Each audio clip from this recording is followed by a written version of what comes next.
You're nothing more than a distraction, a gold digger playing the long game. Trust me, once I'm done, he'll see right through you." Judith said this as casually as if she were commenting on the weather, her words gliding out cool and sharp, leaving no room for misunderstanding. Her face was a mask of polite indifference, but each syllable landed like a slap. I sat there, hands wrapped so tightly around my mug that my knuckles went white, feeling the warmth seep into my skin while the rest of me went cold. Part of me screamed to speak up, to defend myself, to tell her she was wrong about me. But I stayed silent, hoping my restraint would eventually win her over, that if I just kept being polite and respectful, she'd see me for who I really was. I couldn't have been more naive. My name is Sarah Miller. I'm 26, and up until recently, I was engaged to Ryan Caldwell, the most genuinely kind, gentle person I've ever known.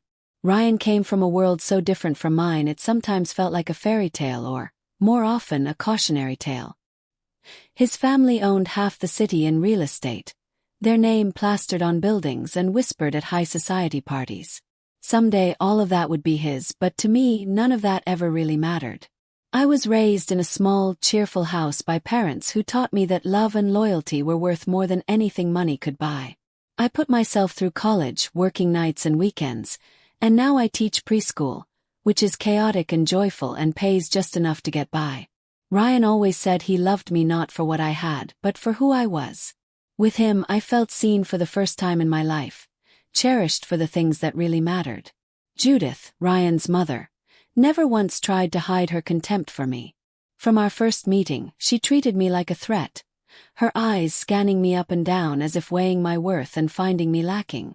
In her eyes, I was an outsider, a nobody with nothing to offer but my ambition. She made it clear, in ways both subtle and painfully blunt, that I would never truly belong in her world. Every interaction was laced with barbs, comments about my simple wardrobe, suggestions that I wasn't polished enough for their set, reminders that Ryan needed someone who could stand alongside him in their rarefied world. I tried to brush it off, telling myself she was just being protective, that maybe if I showed her enough respect she'd soften. But the hurt chipped away at me day after day.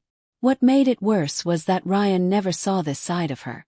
Around him, Judith was the picture of maternal warmth and affection, her smile soft, her tone gentle.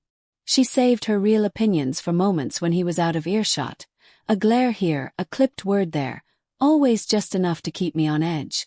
When I tried to bring it up to Ryan, he would squeeze my hand and tell me not to worry. "She just needs time, Sarah. You're new to her, and she's always been overprotective." I wanted to believe him, so I kept my fears to myself, convincing myself I was making a mountain out of a molehill. But as soon as we started making real plans for the wedding, Judith's tactics escalated. The sly digs gave way to outright accusations. One evening when Ryan had stepped out to take a phone call, Judith found me alone in the hallway. She leaned in, her voice low and venomous. "You're not fooling anyone, you know. Ryan might be too naive to see it, but I know exactly what your kind is after. Poor girl latches onto the first rich man who glances her way. Classic." I was stunned into silence. I had never done a single thing to suggest I cared about Ryan's money. The idea that she could reduce everything between us, my love, my hopes, my commitment, to a transaction was devastating. But it was clear that Judith had already decided who I was, and no amount of honesty or kindness could change her mind. For a while, I told myself I could withstand her, that Ryan and I could build a life together, and eventually Judith would come around or at least learn to tolerate me. But the constant tension, the way she manipulated conversations to make me seem petty or grasping, the whispered insults that left me questioning myself, over time they wore me down. I never imagined she would go further, but she did. One particularly tense evening after dinner at the Caldwells, I went home and called my best friend Erica. She's always been my anchor, the person who tells me the truth even when I don't want to hear it. "I don't know what to do anymore, Erica," I confessed, pacing my cramped living room, my voice trembling. "Judith acts like I'm some criminal for loving Ryan. She's just waiting for me to make a mistake so she can swoop in and prove her point." Erica didn't hesitate. Sarah, that woman has issues. You haven't done anything wrong. If anything, you've bent over backward to please her. It's not your fault she's stuck in her ivory tower. I collapsed onto the couch, massaging my temples. It's not just the snide remarks. She's been telling Ryan things about me, things that aren't true.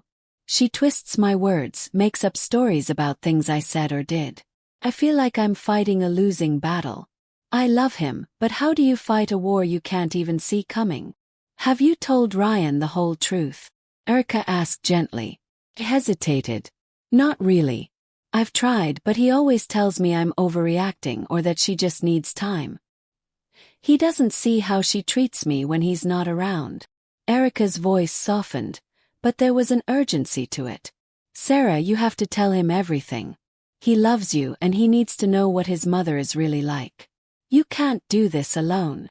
I know, I whispered, but doubt choked my words. What if it makes things worse? What if he thinks I'm the problem? The next several days were a blur of anxiety. Every time I resolved to talk to Ryan, I'd lose my nerve. He was already juggling so much. His demanding job, the stress of wedding planning, and his ongoing battle with sobriety. I didn't want to be another source of stress, another thing he had to fix. One evening, desperate for clarity, I met Erica at our favorite coffee shop. The place was bustling, full of students and couples, and the low hum of conversation. I stared into my mug, searching for answers I couldn't find. Do you think I'm being paranoid? I asked, stirring my tea with trembling hands. Judith's behavior has gotten worse. It's like she's preparing to do something drastic, but I can't figure out what. Erica glanced up from her phone, her attention elsewhere. I don't know, Sarah. Maybe you're just overthinking it. She's his mom. Moms can be tough sometimes, especially when it comes to their sons. I blinked, surprised. Erica had always been the first to defend me when it came to Judith. You really think I'm overreacting? She shrugged and took a sip of her latte. Well, it's not like Judith has done anything big, right? Maybe she just comes off as overprotective. Ryan says she'll come around. The words stung more than I expected. I suddenly felt more alone than ever, as if the one person I could usually count on for support was slipping away, too. I looked around the coffee shop, at all the people with their easy laughter and simple problems, and wondered if I was destined to always feel like an outsider, both in Ryan's world and my own. I longed for reassurance, for someone to tell me I wasn't imagining things, that my feelings were valid. But in that moment, all I could feel was the cold certainty that Judith wasn't done with me yet. And I couldn't shake the fear that, no matter how hard I tried, I'd never truly belong. She said her words felt off, like she was just brushing me aside. At the time, I didn't dwell on it. I figured maybe she was distracted or just going through something herself. People have bad days, after all. But looking back, that conversation marks a clear line. That was the turning point, the moment when the solid ground beneath my feet began to shift, subtle at first but unmistakable in hindsight. Over the next few weeks, the distance between Erica and me grew into a chasm. It wasn't just that she dismissed me in conversation, though that stung enough on its own. She started ignoring my calls, letting them ring out until voicemail picked up, and when she did reply to my texts, her responses came back hours later and felt cold, perfunctory. Sometimes just a thumbs-up emoji, as if that was enough. The person who used to finish my sentences and laugh at my dumbest jokes now seemed like she couldn't be bothered. And when we did finally speak, her voice was flat, distracted. It was like she was somewhere else entirely, making it painfully clear that whatever space I used to take up in her life had shrunk to almost nothing. At first, I tried to brush it off. I told myself we were adults, that life got busy and people drifted sometimes. But beneath the rationalizations, it hurt more than I wanted to admit. Erica was the one person I always turned to, especially when things got hard. She was my anchor, my sounding board, the friend who would show up at my door with ice cream and bad movies when my world fell apart. Now, when I needed her most, she was unreachable, a ghost in the place where my best friend used to be. Judith, on the other hand, seemed to sense the crack in my armor. She had a way of zeroing in on any vulnerability, and she wasted no time exploiting it. She turned on the charm with Ryan, smiling that saccharine smile and dropping little comments designed to sow seeds of doubt. I'd catch her out of the corner of my eye, leaning in close to him at family gatherings, her words just loud enough for me to catch phrases like, "You deserve someone who truly gets you, Ryan. Someone who lifts you up." The implication was always clear, and with each interaction, I could feel the walls closing in. There was a growing sense of isolation, a gnawing loneliness that seemed to follow me everywhere. For the first time I felt utterly alone, even when surrounded by people. Then, one afternoon, Ryan came home with a hopeful look in his eyes. "Mom wants us over for tea," he said, almost tentatively. "She says she wants to make an effort. Maybe she's finally warming up to you." His optimism felt fragile, like a paper boat trying to weather a storm, but I wanted to believe him. Maybe Judith really was ready to give me a chance. Maybe things could go back to the way they were before all the tension and suspicion. For Ryan's sake, I agreed to go, clinging to that fragile hope. But the moment we stepped into Judith's house, my nerves went haywire. Judith greeted us with her usual over-the-top smile. Too wide, too bright, as if she were playing a role. As we moved into the living room, my heart sank. Erica was there, lounging on the couch with a cup of tea, looking perfectly at ease. She glanced up at me and feigned surprise, but her eyes flicked quickly to Judith, betraying something unspoken between them. "Sarah," Erica said, her voice just a little too high-pitched. What a coincidence. I was just catching up with Judith. I stopped in my tracks, every muscle tensed. Ryan looked over with mild confusion, but he didn't seem to register the tension that was suddenly thick in the air. "What's going on?" I managed, my voice tight and wary. Judith's smile only grew wider, almost predatory. "Oh, I thought it would be nice for all of us to sit together. Your good friend Erica has been very helpful lately." Her words hung in the air, heavy with implication. I sat down, every instinct screaming that I shouldn't let my guard down. Trying to keep my voice steady, I said, "I didn't know you two knew each other." My eyes bounced between Erica and Judith, searching for any sign of what was really happening. Judith raised a perfectly manicured eyebrow, acting nonchalant. "We've crossed paths here and there," she replied, reaching for her tea with deliberate poise. "Erica's been such a dear.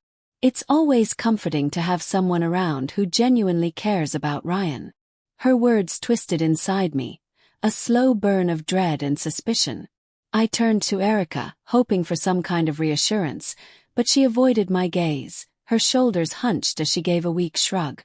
"Yeah, it just sort of happened. Judith's been really supportive."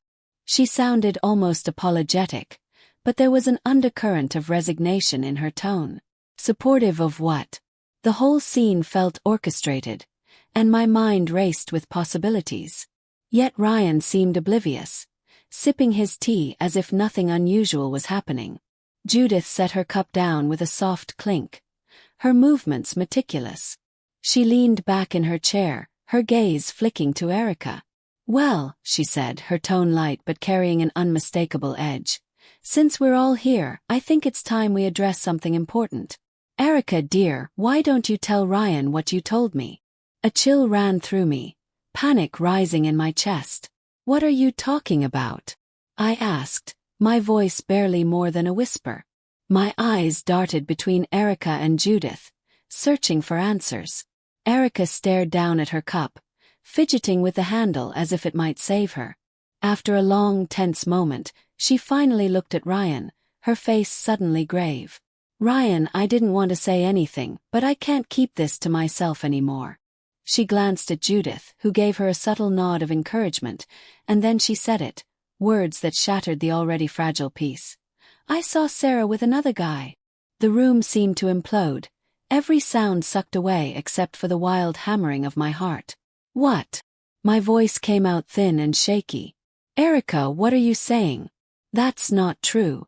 Ryan's face drained of color, his jaw working as he struggled to process what he'd just heard. He looked at me, his eyes wide and wounded, searching for an explanation, for reassurance that this couldn't possibly be true. "Sarah," he whispered, and the pain in his voice was like a knife. Erica took a shaky breath, her eyes never meeting mine. "It was a few weeks ago," she said, her voice trembling as though the admission cost her dearly. "I was downtown after work, getting coffee, and I saw Sarah with this guy. They were at a restaurant laughing, holding hands, kissing. It was obvious, Ryan. I didn't want to believe it, but I couldn't ignore what I saw." I shook my head, my lungs tight and burning. "Erica, stop. That never happened. You're lying. Why are you doing this?" My voice trembled with anger and disbelief, tears prickling at my eyes. For a split second, Erica looked at me. In that moment, I thought I saw a flicker of guilt, a silent apology caught in the glimmer of her eyes, but it vanished as quickly as it appeared. "I'm not lying, Sarah. I didn't want to say anything, but I can't let Ryan keep living a lie." "A lie." The word caught in my throat as the first tears slipped down my cheeks. "You're supposed to be my best friend. Why are you doing this? I have never cheated on Ryan, you know that. You know me better than anyone." Ryan stood up abruptly, his chair scraping harshly against the floor. His hands were trembling as he turned to Erica, desperate for clarity. "You're sure about this?" he asked, his voice raw with betrayal and fear. The silence that followed was thick and suffocating. The people I trusted most had turned into strangers, and I could feel the last threads of safety and certainty unraveling. I wanted to scream, to shake Erica until she admitted the truth, but all I could do was sit there, my world collapsing around me, with no one left to hold on to. Erica said it, soft but steady, her voice trembling only at the edges, as if she'd rehearsed every word. I watched, stunned, as the words left her lips. "I'm sorry, Ryan. I thought you deserved to know." She looked right at him, not at me. I felt my world tilt, the air thick and heavy, pressing on my chest. My own voice broke as I begged, reaching for Ryan's hand, desperate for some anchor in the chaos. "Ryan, please, you have to believe me. I don't know why she's saying this, but it's not true. Love you. I've never done anything like that." But the space between us was already too wide. His hand slipped away from mine, leaving my fingers outstretched in empty air. I caught the look in his eyes, a mix of rage and heartbreak so raw it made me flinch. "How could you do this, Sarah?" he yelled, voice cracking. "How could you lie to me after everything we've been through?" His words hit harder than I'd imagined possible. I tried to speak, to defend myself. I didn't, but he cut right through my words. "Get the hell out of here," he spat, each word shaking. "I can't even look at you right now." The room spun. My legs felt like they belonged to someone else, buckling under the weight of everything. My heart was splintering, every beat sharp and painful. I willed Erica to look up, to show even a flicker of remorse, to crack under the pressure and admit it was a lie. But she just stared at her cup, eyes fixed, jaw set. I realized in that moment that she'd turned into a stranger. My bag felt impossibly heavy as I grabbed it, stumbling out the door, tears blurring the world to watercolor. I walked through the night, cold and directionless, each step echoing with the question, why? Why would Erica do this? Why would Ryan believe her? The answers eluded me, retreating further the harder I tried to hold on. My life had collapsed in a matter of minutes, every certainty swept away. The days that followed were a blur, gray and endless, filled with crying until my eyes burned, my body racked with silent sobs I swallowed so I wouldn't wake the neighbors. My phone was a lifeline and a weapon, its glow mocking me as I texted and called Ryan again and again. Each message was a plea, a fragment of hope. "Ryan, please, just let me explain. You know me. I'd never do this." I watched the delivered message hover, never shifting to read. Every attempt at contact left me more hollow than before. I haunted the sidewalk outside Ryan's apartment, sometimes for hours. I could hear him inside, footsteps muffled, the scrape of a chair, yet he never came to the door. Each rejection chipped away at something vital inside me. Even the air around his building felt different, thicker, colder, as if the world itself was closing ranks against me. Desperation made me reach out to Erica, hoping for some explanation, some slip that would undo the damage. She ignored every call. When I finally wrote her the longest message I'd ever sent, pouring out my confusion and pain, begging her to tell me why, to admit what she'd done, all I got was silence. It was a betrayal of the deepest kind. Not just the loss of Ryan, but the loss of the friend I'd trusted most. I could barely comprehend it. Our years together, laughing, crying, sharing secrets, suddenly felt like a lie. Sleep was a stranger. Every time I closed my eyes, I saw Ryan's face, twisted in pain, Erica's averted gaze, my own hands shaking. I replayed that moment in Judith's living room in an endless loop, each time hoping for a different outcome, each time ending with the same devastation. That kind of pain, being accused, condemned, and abandoned by the people you love, stuck to me like a second skin. I felt hollowed out, like someone had scooped out my insides and left me with nothing but echoes. Even as I drowned in my own grief, I couldn't stop thinking about Ryan. He wasn't just angry. He was shattered, a casualty of a lie that neither of us fully understood. It was obvious that he was hurting as much as I was, maybe even more. This wasn't just about me or Erica. Something darker was at work, something that had set out to destroy him from the inside. I started to realize that Ryan was the real target of this scheme, that the pain inflicted on me was only a side effect of a much deeper wound. Kept trying to reach out. I called and texted, left voicemails, even wrote letters I never sent. I visited his apartment again and again, each time met with silence more deafening than any words. The city seemed colder, my world smaller, as if everything familiar had turned against me. Meanwhile, the news from our friends made everything worse. Alex called, his voice tight with worry, telling me that Ryan was missing shifts at work, skipping his recovery meetings, pushing everyone away. He was seen in places he'd sworn never to go again, with people who only wanted to drag him further down. The person they described was a stranger, nothing like the Ryan I knew, the one who fought so hard to get clean, who'd worked so hard to rebuild his life. He was slipping through my fingers, disappearing into a darkness I couldn't reach. Each day blurred into the next, a haze of helplessness and pain. I wanted to scream, to shake the world until someone listened, but all I could do was wait and hope, trapped by the silence. Then late one night, just as I was drifting toward another sleepless dawn, a knock tore through the quiet. I wasn't expecting anyone. My heart pounded as I opened the door, and there was Judith. She looked nothing like the woman I remembered. Her hair hung in tangles, her face was blotchy and pale, her eyes swollen and red from crying. She looked so lost, so broken, it took me a moment to recognize her.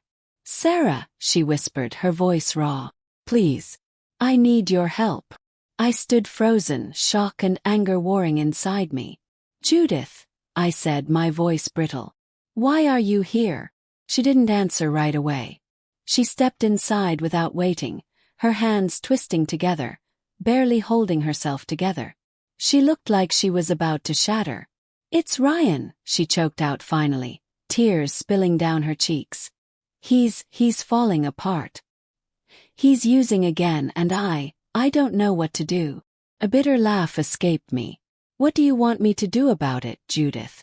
You made it pretty clear what you think of me." She sat heavily in the nearest chair, breaking down completely, sobs racking her body. "I was wrong," she whispered, voice cracking open. "About everything. I thought I was protecting him, but all I've done is destroy him. And you." Her hands trembled as she tried to pull herself together, but the facade she'd always worn had crumbled completely. "Sarah," she said, voice barely more than a breath, "I made a terrible mistake. I thought I was doing the right thing for Ryan, but I've only hurt him. And you. I've hurt you both so much." I stood there, unmoving, watching as the woman who'd always seemed so strong collapsed in front of me. The cold, calculating Judith I'd known was gone, replaced by someone desperate, someone completely undone by guilt. "I lied," she said, words falling from her lips in a rush, almost as if saying them would absolve her. "About everything. The affair, Erica, it was all me. I made it up. I convinced Erica to go along. I thought if I could break you two up, Ryan would be safe. I thought you'd ruin his life. Her confession hung in the air, heavy as a stone. I felt the room tilt again, my breath stuck in my chest. All the pain, the confusion, the betrayal, it all came crashing in at once. My mind raced with questions, with the enormity of what she'd done, what it had cost us. Judith's face, streaked with tears, was the picture of regret. I never meant for it to go this far. I just wanted what was best for him, but I lost sight of everything. I pushed him away from the one person who would have fought for him, who never gave up on him. For a long moment, neither of us spoke. The silence was thick, almost unbearable. I could feel the anger burning in my chest, but underneath it, something else. An ache, a longing for things to go back to the way they were before all the lies.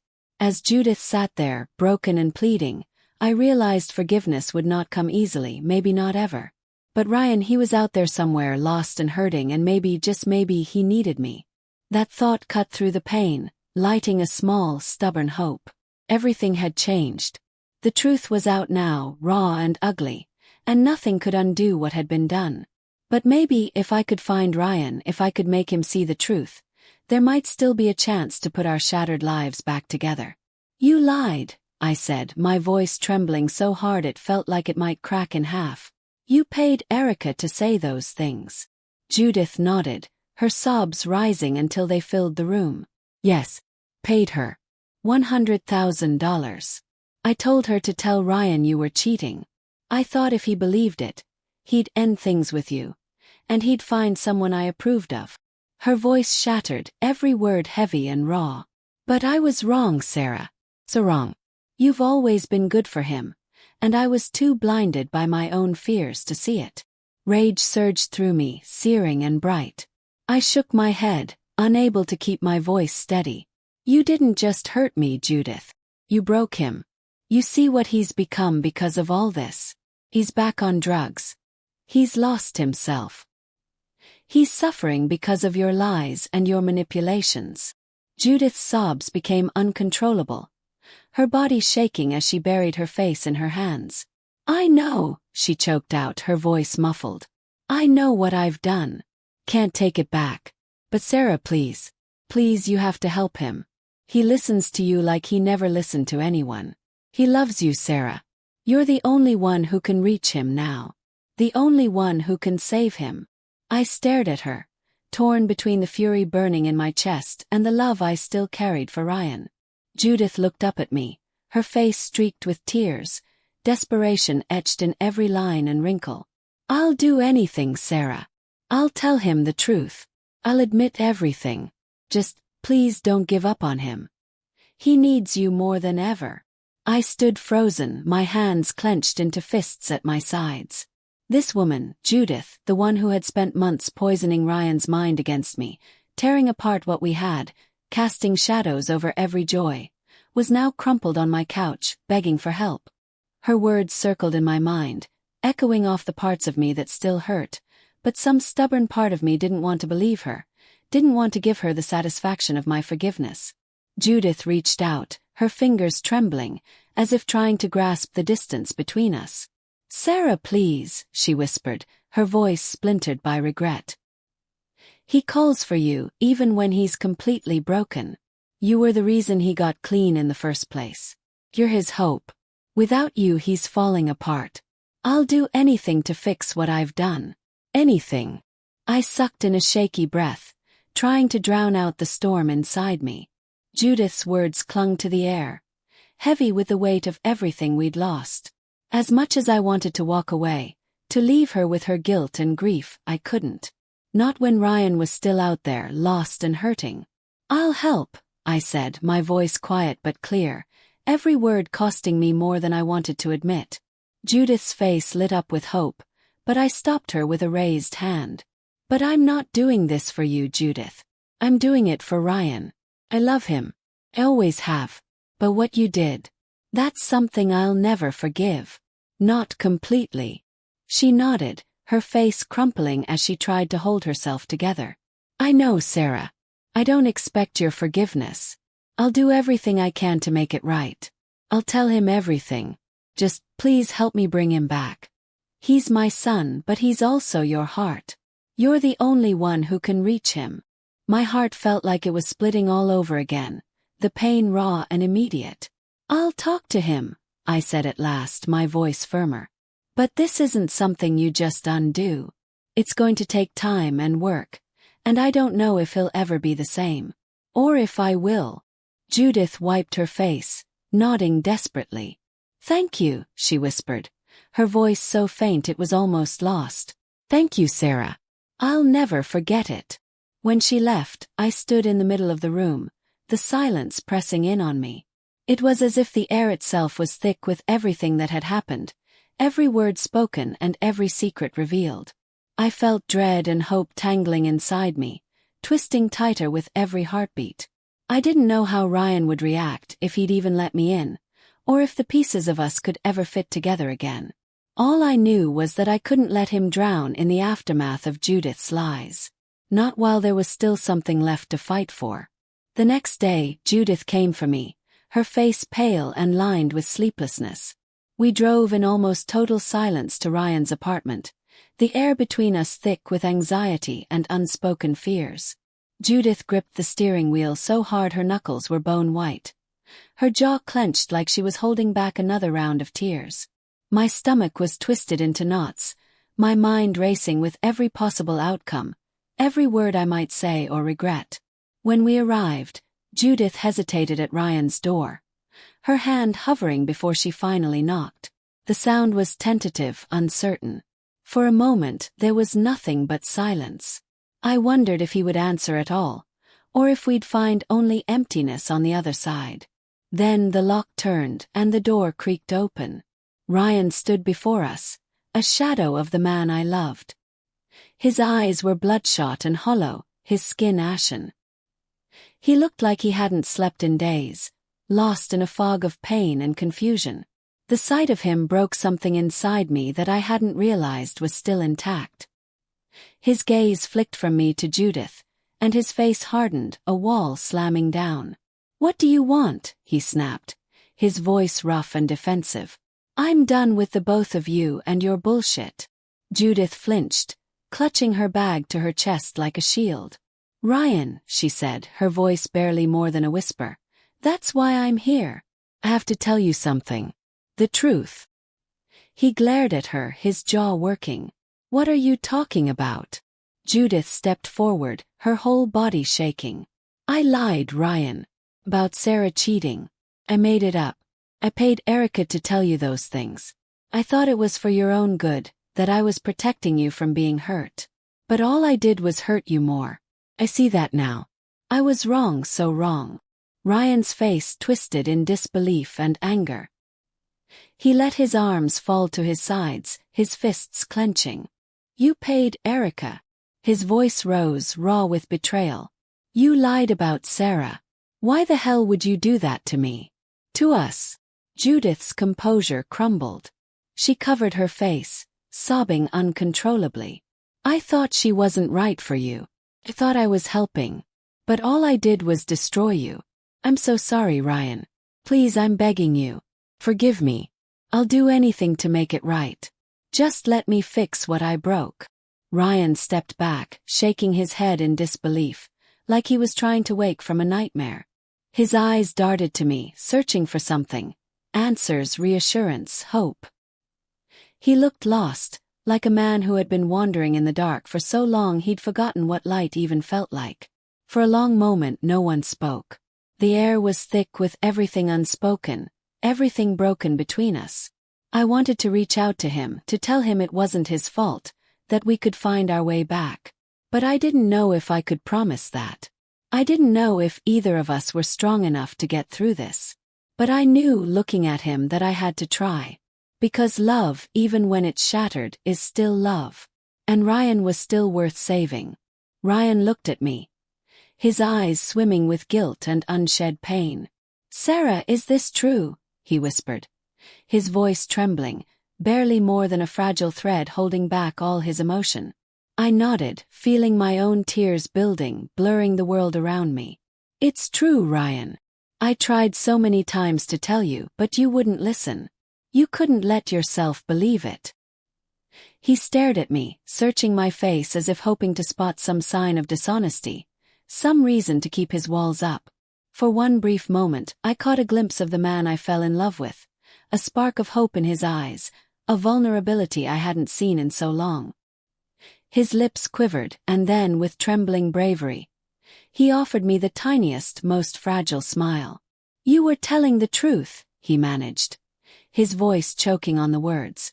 "You never lied to me. You never gave up, even when I did." The dam broke. Tears spilled down my cheeks, hot and cathartic. "Never, Ryan. Even when you pushed me away, even when everything felt hopeless, I never stopped loving you." My voice shook, but it was the truest thing I'd ever said. Before I could catch my breath, he stepped forward and threw his arms around me, clinging to me as if I were the only thing keeping him from falling apart. His entire body trembled against mine, and I felt all the pain, all the heartbreak, all the loneliness we'd endured pouring out in that desperate embrace. For a heartbeat, I let myself just feel it. Every wound, every unanswered question, every night I'd spent wondering if things would ever be okay again. "I'm so sorry," he breathed, his lips pressed gently to my temple, his voice raw with regret. "I should have believed you, Sarah. I should have fought for us, for what we have. I was so scared, and I let that fear turn me against you." I pulled back just enough to look into his face, searching his eyes for the truth behind his words. He looked so open, so vulnerable, and I realized he was finally letting me see the parts of himself he'd always tried to hide. I managed a shaky smile through my tears. "It's okay, Ryan," I told him. "We're here now. We made it through." For the first time in what felt like an eternity, he leaned in and kissed me, softly, hesitantly, like he was terrified that if he was too eager, the moment would shatter. That kiss was different from any before. Slow, careful, full of all the pain and hope and longing we'd carried. And just like that, the heaviness inside me began to lift. The bitterness, the betrayal, the doubt, none of it mattered in that moment. I finally felt warmth again, a sense of belonging that I'd thought I'd lost forever. We were at last back where we belonged, together. Yet looking back, I know the scars are still there.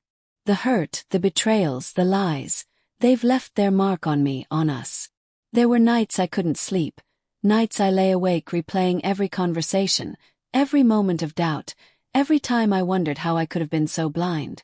I questioned myself endlessly, wondering if I'd missed something, or if I was to blame for the people I trusted turning against me. Erica's betrayal still stings the most. She was more than a friend. She was my confidant, my sister in all but blood. I trusted her with every secret, every fear, every hope for the future. To find out she sold me out for money felt like being gutted. I don't know if forgiveness is even possible. I still see her face sometimes in my dreams, hear her laughter, and then remember what she did. The pain is sharp, raw, and I've learned that some betrayals don't just fade with time. With Judith, things are complicated. She's trying to make amends, and I can see the regret in her eyes every time she looks at me and Ryan together. She's changed, she's softer now, more careful with her words, more respectful of the fragile thing Ryan and I share.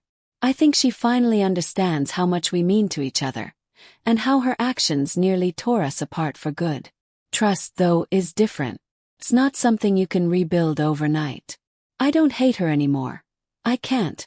Not after she finally owned up to her mistakes and helped Ryan and me find our way back to each other. But it's going to take time before I can trust her fully again. And Ryan. He's my heart, the steady presence that keeps me grounded even on my worst days. Watching him find his smile again, watching him pull himself together piece by piece, has meant everything to me. He's thrown himself into his healing, working hard every single day to become stronger, and I'm right there with him. We lean on each other in ways we never did before, and that's made all the difference. I don't know what the future holds for us. No one ever really does. But I do know this. What we've been through has forged something unbreakable between us. Our love has grown deeper, more resilient, more real than I ever thought possible. If I've learned anything from all of this, it's that love is never simple. It's messy and it hurts. It tests you in ways you never imagined. Sometimes it feels like everything is falling apart and you're left standing in the wreckage, wondering if it's even worth fighting for. But when it's real, when it's built on truth, forgiveness, and mutual strength, it heals even the deepest wounds. It gives you hope even after everything feels lost. For Ryan and me, this isn't the end of our story. It's a new beginning. We're stronger now, not because we were never broken, but because we pieced ourselves back together. For the first time in what feels like forever, I feel hopeful about what's still to come. Whatever challenges we face, I know we'll face them together. Thank you for being here, for listening to our story. If it touched you, please hit the like button and subscribe. It helps us keep sharing these moments and make sure you won't miss the next chapter. Your support means more than you know. Until next time, take care. And remember, even the most broken hearts can heal.